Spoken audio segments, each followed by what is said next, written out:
Deux sphères de service s'ouvrent devant ceux qui connaissent la plénitude de cet esprit. Celui des œuvres puissantes ou bien celui de n'être qu'un instrument, un canal, par quoi passe la vie de Dieu pour vivifier les âmes.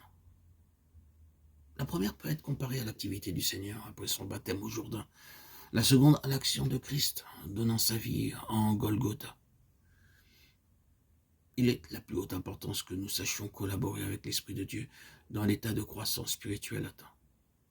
On peut retourner en arrière en cherchant à faire une expérience qu'on s'imagine très avancée au lieu de suivre le chemin qu'indique l'apôtre. La mort agit en nous et la vie en vous. Nous sommes constamment livrés à la mort à cause de Jésus. 2 Corinthiens 4, 11, 13.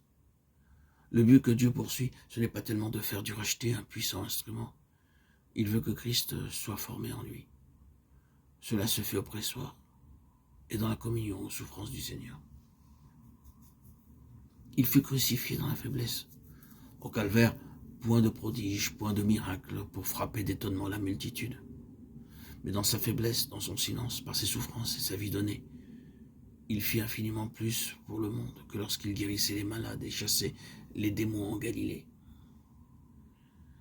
Que Dieu daigne révéler à ceux qui veulent aller de l'avant ce caractère du Seigneur doux et humble de cœur, de l'agneau qui, par sa mort, a vaincu les puissances des ténèbres. Ce ne sont point des visions du calvaire, ni une expérience mystique des souffrances de la croix qui peuvent communiquer l'esprit de l'agneau, mais bien plutôt l'obéissance journalière à ce que Dieu demande, dans les tout petits détails de la vie de chaque jour. C'est de ne point répondre quand on est accusé faussement, de ne point essayer de se justifier. C'est de rester caché en Christ, de garder le silence sur le chemin du sacrifice, chemin qu'ignore le monde. C'est de faire le bien et d'en souffrir comme si l'on était un malfaiteur méritant la condamnation. Matthieu 5, 11, 12.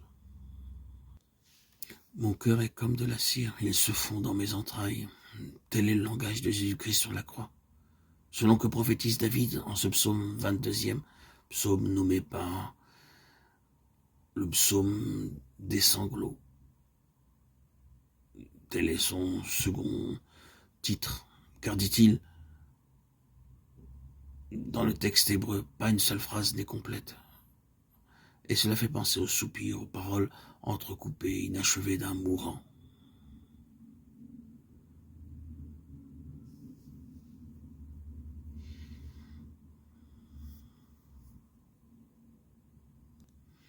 Dans le chemin de l'âme amenée à la conformité avec son Sauveur en sa mort, il vient alors un moment où elle comprend ce que signifie la communion avec ce cœur brisé qui fond comme la cire, sous l'attouchement de Dieu. Alors elle acquiert cette tendresse, cette douceur, cette compassion qui caractérise ceux qui vivent en Jésus. Que cela soit notre lot, frères et sœurs bien-aimés en Christ, que cela soit notre attitude.